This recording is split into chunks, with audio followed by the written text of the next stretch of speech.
Dubai estimation would be X, and the estimation that goes out from China is absolutely 50%. So if in the morning also somebody said about this particular practice, I mean nobody is going to pay from their own pockets. So there has to be some corner cutting somewhere done, and that's exactly happening in the Dubai market with China. Okay, I just had one statement to make to all the printing fraternity here. You know, there's a very favorite statement that I like. It says, the bitter taste of low quality remains long after the sweet taste of low price has gone.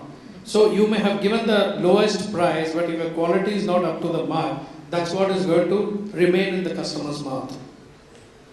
Yeah. Also, I think in reverse auction, fundamentally between commercial printing and packaging, there could be a difference. Because in commercial printing, it could be just one job or a set of jobs. But I think in reverse auction in packaging, it could be something different because there's a lot of innovation going on every time the packaging. So I don't know how fundamentally it can sustain the prices. And secondly, we've seen that when the lowest bidder is able to get the business and he's not able to deliver, then the customer would come to the old vendor and he will force him to do the job at the old rate, which is not justified. And we have seen examples in reverse auction that the customer will call you, why are you not bidding? Why are you not bidding? And that's the way, because they want the lower price. But that's not the real thing. They want to continue with the good vendors, but at the same time, the practice is that they want the lowest price. And price becomes a criteria because sometimes it is driven by the top management and not the person who is at the buying side. So just to understand if there is any difference between reverse auction between commercial printing buying and packaging buying, if somebody can throw some light on that. Basically, all can relax. We don't do any e-bidding or anything as such. Commercial procurement is every job is a new job. It really varies.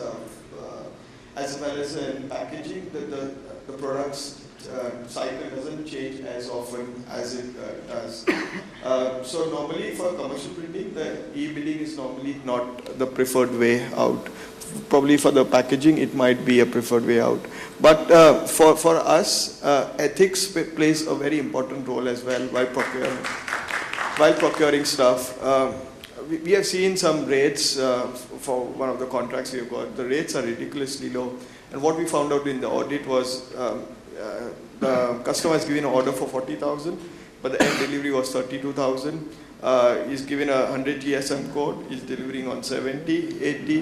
That's what actually happens. But we really have a strong selection process where ethic counts above everything else, basically.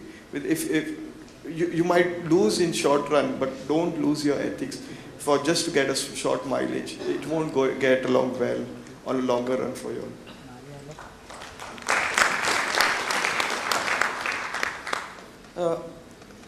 We were discussing in the morning the infrastructure in India and costs associated with logistics, transport, the time involved.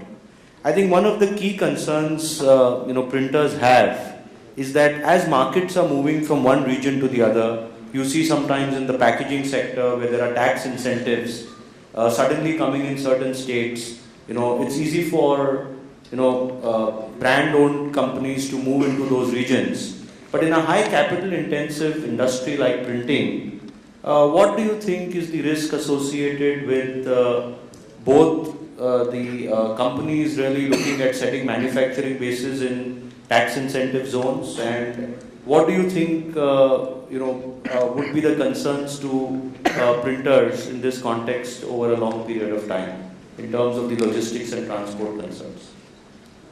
I think there could be some light by Soma because Marico operates in different regions, and obviously a lot of products may be moving from one region to the other. So how do vendors typically look at that? Not specifically only from Marico's perspective, but in terms of how do they decide about what to do in the future in terms of investments? We know everything has been produced nearby, so in case if I need, okay, I can go to the supplier's place, just a matter of half an hour's travel or 1 hour travel, or maybe a change of the, what do you say, I mean, the next door kind of thing. There, a lot of things matters, like, maybe you may give a call overnight and tell them to keep certain material ready so that you can pick it up for morning production. So those things help a lot in terms of logistics. Your travel cost has been reduced, travel time has been reduced. Plus your material is as fresh as travel damages are not there. Then what do you say? You don't lose on damage in other areas. Like for being in the food industry, for Marico is also in the food business. These things count a lot, and rejection percentage is also high if it has not been stored properly and maintained properly. So jet kind of system helps a lot. Vendors, again for troubleshooting, it does help a lot. Somebody can attend to the problem immediately in terms of rejection, or if you need a replacement or you may need an extra edge, the supplier can always travel that mile and give you that support. That is what I can tell you. Coming to digital printing, and I think if we can have some feedback in terms of how really is the commercial buying which is done by all, how is the growth in digital printing compared to conventional? Of course, we've had a lot of discussions on that, but really how are you seeing that in Indian context, and what do you see in terms of the growth in in the digital printing side in terms of your buying? Digital printing has, in commercial printing, in my opinion, has picked up a lot, especially where we have, we need to make communications to our customers, very personalized communications. I can tell you, last calendar year, our spend on digital printing was about 22% of the total print spend that we did. In 2009, it was about 8%. And in 2010, it was about 12%. It's gone up to 22-23% now. Now, the challenge for us, the printers need to understand, as print buyers, it's not that whatever we print gets consumed by us. We buy them on behalf of our customers. We send it to our customers. We either solicit responses or we engage them in a relationship. It could be a prospect. It could be a retention, retention strategy that we do these mailers for. What we look at is a lot of innovation. So as we look at innovation and also as we look at cost, leveraging on volumes, there are instances where we need to look at high quality, high finish, but a short run kind of printed material. In fact, last week I don't know how many digital printers have done here. I had done 22,000 boards of A3 size, front and back 4-color, by digital printing, wherein the variable was only numbering. It was such a complicated mailer that somebody told me that all you need to do is print it and offset, then take it to a numbering machine and do the numbering. But it was not as simple as that. It forced me, so I had an engagement with 2 of my digital printers for almost a week, tried to understand the best pricing that they could give me. Then, it was a complicated mailer. So I'm saying we are looking at digital printing in a big way, and digital printing is here to stay, digital printing is here to grow. And like Stephen was mentioning in the afternoon, inkjet printing in Drupa is going to be a very big show. So I guess it's not that printing is going to die, but printing will go through a metamorphosis. It could go into packaging, commercial printing could get into digital printing. Again, digital could get into large format outdoor, it could get into inkjet, it could get into laser, whatever. Printing is not here to die, but printing is here definitely for a change. So it's, in my opinion, digital printing is a wonderful invention, I can say, whoever invented it, and today we are reaping the fruits of it. Yeah, we all know that digital is going to grow, and one of the questions is from the digital point of view, that in commercial printing today, the digital proofs, as we call it, are quite normal and acceptable. How do you see the digital proof in packaging segment?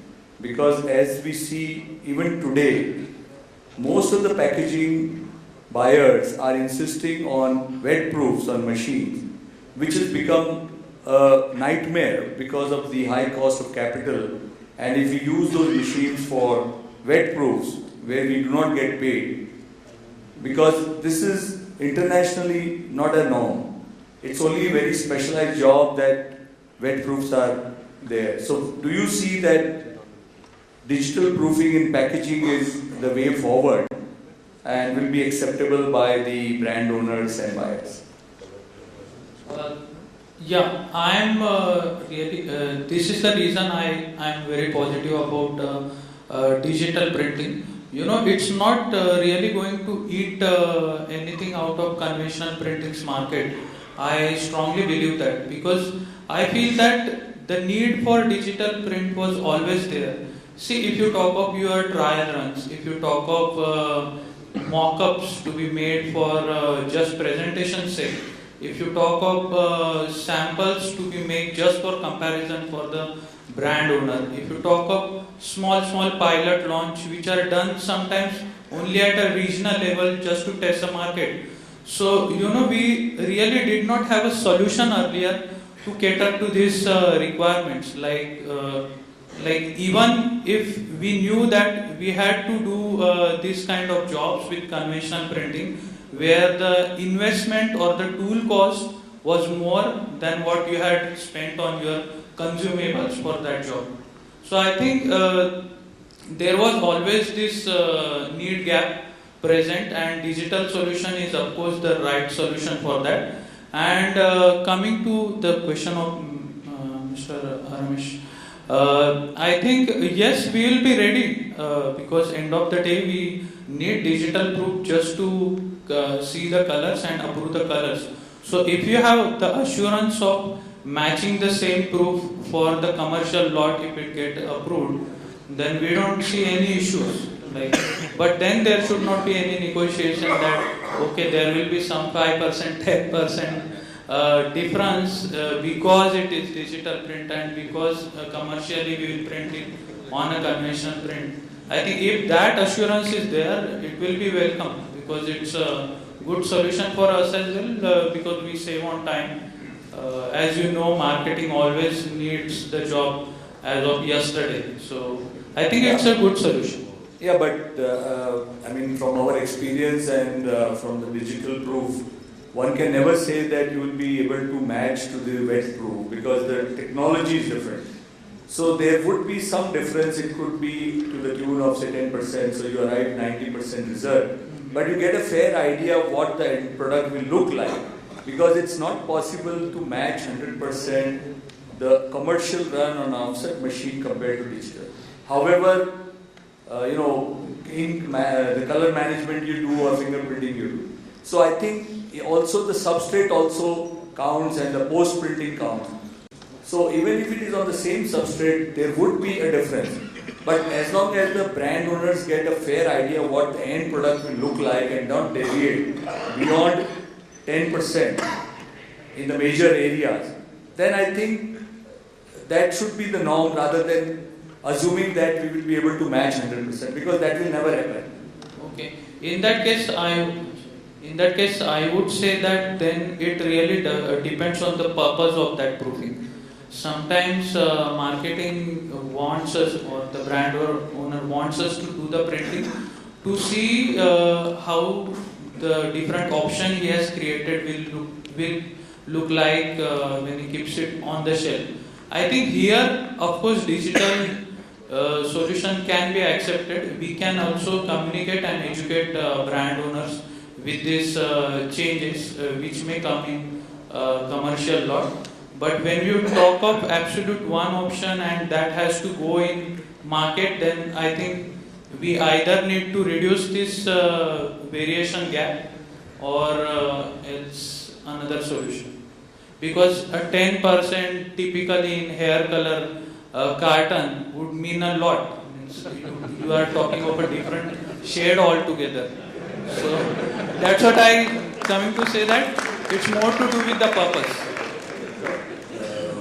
For us as an advertising agency, I think this digital is the solution for us. Because what you see as one product going out in the market, probably we start doing that preparation from the designing point of view, maybe 6 months down the line. And within those 6 months, probably we produce 600 samples for one product in different sizes. Then we do the market testing. Then we do the research. For all that, I think digital is the solution for us. As far as the color sample and color variations are concerned, I think one has to live with the limitations of digital versus the wet proof. And I think it would be only fair to say, okay, your final printing is only going to improve upon the digital proofs and not match the digital proof. Yeah, in my last at least 10 years, in the last 10 years of print buying that I have done, of all the direct mailers or a premium communication, I don't remember doing a wet proof to okay the quality. I think first there was this iris proofs that used to come, then the inkjet proofs, now you have the HP Indigos or the Xerox proofers that are there. That's good enough to understand how my layout looks. I can do the proofing on different substrates to feel the material. So I don't know how many printers here still do wet proof for a commercial printing. But I have never done. One is for the cost reason, number two is for the time reason, and number three that there is a new technology available which is faster, simpler and cheaper. Why not use the technology? Yeah, I think I agree that there's much advancement in proofs being accepted for commercial printing through digital method. But I think in packaging printing, I think a lot of companies still insist on wet proofs done through the offset process, which for being a small or a big company, it eats up into your production time and is a very costly affair. So I think it's very important for packaging printers to communicate this to the buyers and explain them and make them understand really how digital printing is moving. And I think there are digital printing companies across India now who can provide you very quick service and proofs which you can show your customer and save a lot of machine time. So I think as a community we need to educate our customers and explain them on the benefits of doing this quickly. So before we get into Q&A, just one last question. You talked about audits, Soma, and I think it would be good to just very briefly understand that what are the kind of certifications or things which you look for in a company specifically, when audits are being conducted, apart from really seeing the premises, factory, technology capabilities. So what are the preparatory work which print companies have to do from an audit perspective and certification for their company? I guess everybody is aware of the audits and the general preparations which are needed. For Marico, it is not necessary that you have to be ISO certified or something like that. But yes, in future we will be looking forward for certain food and safety certifications, FSI, and ISO is preferred. But what we prefer is the suppliers to be self-certified in terms of quality, in terms of their process, in terms of consistency. That is what I can tell you. Audit is a part to strengthen the relationship between the quality, between the supplier and the buyer.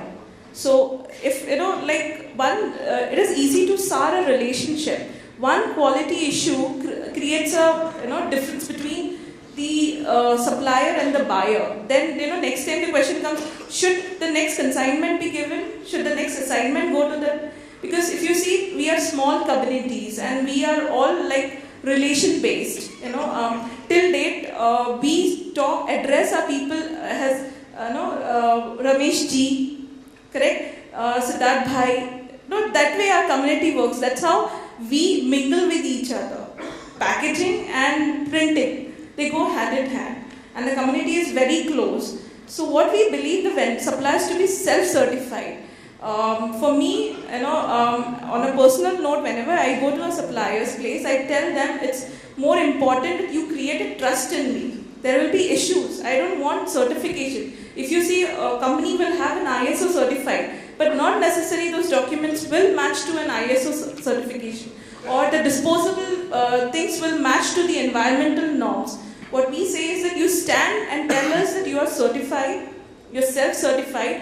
You should have that ownership that you can tell, you take my material directly online. That is the confidence we are looking at, and that is the audit spirit we look at. We tell people not to take those things as negative conformance. We tell them as observations. We never tell them as NC, because it's like, you are a partner to us. If something wrong happens, my production affects. So it's that bonding which actually goes along. We know including our plants will have certain problems. So we do understand your plant will have certain problems. But yes, there are certain things which has to be met, I think we've had a reasonably good session, and we can have Q&A, and the panel is ready to answer. Yeah, I have a question to Atish. Say for example, this scenario which I'm creating, there are 4 printers you have, and all 4 of them have the similar kind of setups. And one printer comes to you one day and he says that, printing is not a very polluting industry, but the water which comes out of our machine is mixed with all the ink and alcohol and everything, and that needs to be disposed of, and that is quite polluting. So I've put up a huge filtration facility which is costing me ₹1 crore, so that my now refuse is treated and then put up. So now my carton cost to you is going to be 20% more than my 3 other competitors. Are you going to agree to that? Because I'm more CSR. I would say this point at least would be considered till the top management level. I would, as my responsibility, I will communicate this change to top management, and there are fair chances that this could be acceptable. Because I actually did not complete my point when I was talking about social responsibility, that today all L'Oreal factories, I think some of the other clients also will be doing that we have certain objectives on reduction of carbon footprint, reduction of water consumption, the reduction of energy consumption, use of renewable sources. And we are making investment, we are spending more also at some places to this benchmarks. So, and I think that's the similar thing we expect from our suppliers also. And I think L'Oreal will be ready to accept this kind of changes if there is a huge impact, positive impact on environmental. So I can assure you that at least this case would be forwarded to top management, and the negative response will not be given at my level. Thank you. Yeah. Can I ask a question to the same gentleman? I mean, as you're answering to that, when you say that you will pass this on to the top management, what is the most likely case that, where the 20% cost has increased because of, the equipment being put up more and, better infrastructure and all? Where do you see, as the management would come back? They would go to a lesser cost, or they would go for the better? No, as I said, there are really fair chances to accept it, because as I said, we today have already set our benchmarks, targets for this reduction in these aspects till 2015, and we are investing, we are